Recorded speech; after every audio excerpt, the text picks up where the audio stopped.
1950-നും 1980-നും ഇടയിൽ ജനിച്ചവർ ഭാഗ്യശാലികളാണ്. കാരണം കാളവണ്ടി യുഗം റോക്കറ്റ് യുഗത്തിലേക്ക് കുതിക്കുന്നത് കണ്ടവരാണവർ. സൈക്കിൾ യാത്ര ചെയ്തിരുന്നവർക്ക് കാർ യാത്രയിലേക്ക് മാറാൻ ഭാഗ്യം ചെയ്തവർ. ഇല്ലായ്മകളുടെ പരിമിതികളിൽ നിന്ന് സമൃദ്ധിയുടെ പടവുകളിലേക്ക് കയറിയവർ. ചെറ്റക്കുടിലുകളിൽ നിന്ന് മണിമാളികകളിലേക്ക് കുടിയേറിയവർ. പക്ഷേ ആ ഇല്ലായ്മകളുടെ പരിമിതികളുടെ ഇടയിൽ കിട്ടിയിരുന്ന സന്തോഷം ഇപ്പോഴുണ്ടോ? പലരുടെയും ബാല്യകാലത്തിലൂടെയുള്ള ഒരു സഞ്ചാരം. സ്കൂൾ ജീവിതം ഇന്നത്തെ പോലെ പിരിമുറുക്കമുള്ളതായിരുന്നില്ല. പകർത്തെഴുത്തായിരുന്നു മെയിൻ ഹോംവർക്ക്. പിന്നെ ചിലപ്പോൾ ഒരു കണക്കും. ആകെയുള്ള പേടി എന്നും കിട്ടുന്ന അടിയായിരുന്നു. അടി കിട്ടിയത് വീട്ടിലറിഞ്ഞാൽ വീട്ടിൽ നിന്നും കിട്ടിയിരുന്നു വേണ്ടതുപോലെ. പഴയ പാഠപുസ്തകങ്ങൾ പകുതി വിലക്ക് വിറ്റിരുന്നു ഞങ്ങൾ.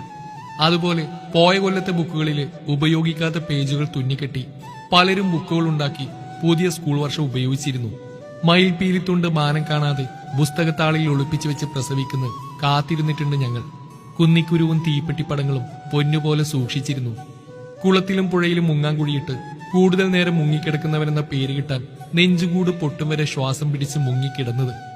അന്ന് എല്ലാവർക്കും തന്നെ നീന്തൽ അറിയാമായിരുന്നു. വക്കുപൊട്ടിയ സ്ലേറ്റിൽ ഒടിഞ്ഞ പെൻസിൽ കഷ്ണം കൊണ്ടെഴുതിയത് മായ്ക്കാൻ മഷിത്തണ്ടും ബബ്ലൂസ് നാരങ്ങയുടെ തൊണ്ടും ഉപയോഗിച്ചിരുന്നത്. പ്രകൃതിയിൽ നിന്ന് എന്തും നിർമ്മിക്കാൻ ഞങ്ങൾക്കറിയാമായിരുന്നു.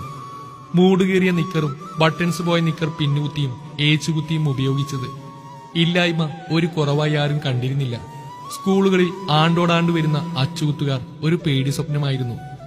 മഷിപ്പേനയിൽ വെള്ളം ചേർത്ത് അളവ് കൂട്ടി എഴുതിയിരുന്നു.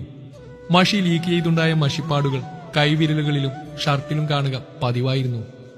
മഷിത്തുള്ളികൾ കടം വാങ്ങാറുമുണ്ടായിരുന്നു. വാച്ചും ക്ലോക്കും ഇല്ലാതിരുന്നിട്ടും സൂര്യന്റെ നിഴല് നോക്കി സമയം കണക്കുകൂട്ടി മൈലുകൾ നടന്ന് കൃത്യസമയത്ത് തന്നെ സ്കൂളിൽ എത്തിയിരുന്നു. പ്രകൃതിയെ നിരീക്ഷിച്ച് കാര്യങ്ങൾ നടത്താൻ അന്നേ ഞങ്ങൾ അറിവ് നേടി. മുഖത്തൊരു ലോഡ് പൗഡറിട്ട് പള്ളിയിലും സ്കൂളിലും പോയിരുന്നു.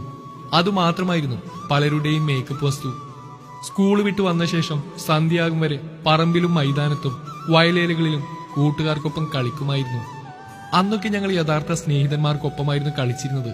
പിന്നെ നെറ്റ് ഫ്രണ്ട്സും ഊരിയെടുക്കാൻ പറ്റാത്ത വണ്ണം തല കുടുങ്ങിക്കിടക്കാൻ ഫേസ്ബുക്കും അന്നില്ലായിരുന്നു.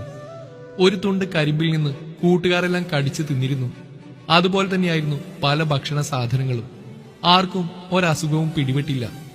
ഞങ്ങൾ വയറു നിറയെ 3-4 നേരം ആഹാരം കഴിച്ചിട്ടും ആരും പൊണ്ണത്തടിയന്മാരായിട്ടില്ല. ചെരുപ്പിടാതെ ഊരെല്ലാം ചുറ്റിയിട്ടും ഞങ്ങൾക്ക് അസുഖമൊന്നും വന്നിട്ടില്ല. ഞങ്ങൾ ദിനചര്യകൾ തെറ്റിച്ചാലും ആരോഗ്യവാന്മാരായിരുന്നു. ക്ലാസ് കട്ട് ചെയ്ത് ടൈം ടേബിൾ ബുക്ക് വാങ്ങിക്കാനെന്ന് കളവ് പറഞ്ഞ് പൈസ വാങ്ങി സിനിമക്ക് പോയിരുന്നു. പോക്കറ്റ് മണി എന്ന വാക്ക് തന്നെ ആർക്കും അറിയില്ലായിരുന്നു. അതിഥികൾ വരാൻ കാത്തിരുന്ന് അവർ വന്നാൽ എത്ര സ്ഥലമില്ലെങ്കിലും എല്ലാവരും കൂടി ഒരു മുറിയിൽ സന്തോഷമായി കഴിഞ്ഞിരുന്നു. അക്കാലത്ത് ഹൈസ്കൂളിൽ പഠിക്കുമ്പോൾ പോലും ആൺകുട്ടികളും പെൺകുട്ടികളും ഒന്നിച്ച് പുഴയിലും തോട്ടിലും ചാടിയിരുന്നു. അന്നൊന്നും ആർക്കൊരു അശുദ്ധ വിചാരവും തോന്നിയിരുന്നില്ല. ഉറുമ്പിൻ തുള വീണ മൂട് വെട്ടിയിട്ട കമ്പികളിൽ നിന്ന് കുത്തുപറിഞ്ഞു പോയ കുടകൾ ചൂടി നനഞ്ഞൊലിച്ച് സ്കൂളിൽ പോയിരുന്നത്. ഒരു പനിയും ഞങ്ങൾക്ക് പിടിച്ചിട്ടില്ല. റേഷൻ അരി ചോറിൽ നിന്നും അരിയേക്കാൾ കൂടുതൽ കല്ല് പെറുക്കി കളഞ്ഞിരുന്നു. ആരും ആരോടും പരാതി പറഞ്ഞിരുന്നില്ല. അന്ന് ഗൃഹനാഥന്മാരെല്ലാവരും തന്നെ ഒരു പേടിയും കൂടാതെ പുറത്താണ് ഉറങ്ങിയിരുന്നത്. ഒരു കള്ളനും അവരുടെ ജീവൻ എടുത്തിട്ടില്ല. ഓണക്കാലത്തും ക്രിസ്മസ് കാലത്തും പൂവും തേടി കാടും മലയും കയറിയത്. എത്ര കാൽമുട്ട് പൊട്ടിയാലും പെരുവിരൽ കല്ലിൽ തട്ടി നഖം പോയാലും ആരും കാര്യമാക്കില്ല. കമ്മ്യൂണിസ്റ്റ് പച്ചയില എല്ലാ മുറിവിന്റെയും ഒറ്റമൂലിയായിരുന്നു. റേഡിയോയിൽ ചലച്ചിത്ര ശബ്ദരേഖയും നാടകവാരവും രഞ്ജിനിയും കാത്തിരുന്ന് കേട്ടിരുന്നു.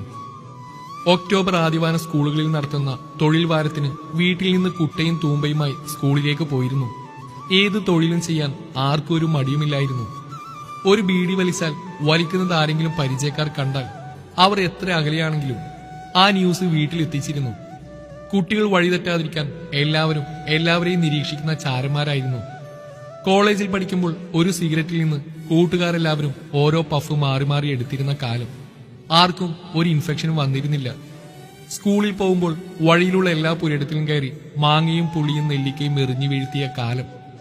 നെല്ലിക്ക വായിലിട്ട് ചവച്ച് വഴിക്കുള്ള ഏതെങ്കിലും കിണറ്റിൽ നിന്ന് വെള്ളം കുടിച്ച് വായിലെ മധുരം ആസ്വദിച്ച കാലം. കുപ്പിവെള്ളം ഞങ്ങൾക്ക് അജ്ഞാതമായിരുന്നു. ഇന്നത്തെ കുട്ടികൾ ആവേശത്തോടെ കഴിക്കുന്ന ന്യൂഡിൽസിനേക്കാളും രുചികരമായിരുന്നു അന്ന് സ്കൂളിൽ നിന്ന് കിട്ടിയിരുന്ന മഞ്ഞപ്പൊടിയും അമേരിക്കൻ ഗോതമ്പും. ഇല്ലായ്മയുടെ വേദന എല്ലാവർക്കും അറിയാമായിരുന്നു. ഓർക്കാപ്പുറത്ത് ആര് കയറി വന്നാലും കൊടുക്കാനായി ഒരു നേരത്തെ ഭക്ഷണം എല്ലാവരും വീട്ടിൽ കരുതിയിരുന്നു. ആരും എത്തിയില്ലെങ്കിൽ അത് പഴങ്കഞ്ഞി രൂപത്തിൽ പിറ്റേന്ന് രാവിലെ അവതരിച്ചിരുന്നു. ഇത് കഴിച്ച് അവർ ആരോഗ്യം കാത്തു സൂക്ഷിച്ചു. അതിഥികൾ വരാൻ കാത്തിരുന്നു ഞങ്ങൾ. ഓർക്കാപ്പുറത്ത് അവർ വന്നാൽ അവർക്ക് വെച്ചു കൊടുക്കാൻ അടുത്ത കടയിൽ നിന്ന് വാങ്ങിയ റസ്കും ബിസ്ക്കറ്റും അവർ കാണാതെ അടുക്കളവാതിലൂടെ കടത്താനെടുത്ത റിസ്ക് ഇന്നത്തെ നെടുമ്പാശ്ശേരിയിലൂടെ സ്വർണം കടത്തുന്നവർ എടുത്തിട്ടുണ്ടാവില്ല. അങ്ങനെ എത്രയെത്ര ഓർമ്മകൾ മറക്കുമോ? ഓളങ്ങൾ നിലക്കുമോ?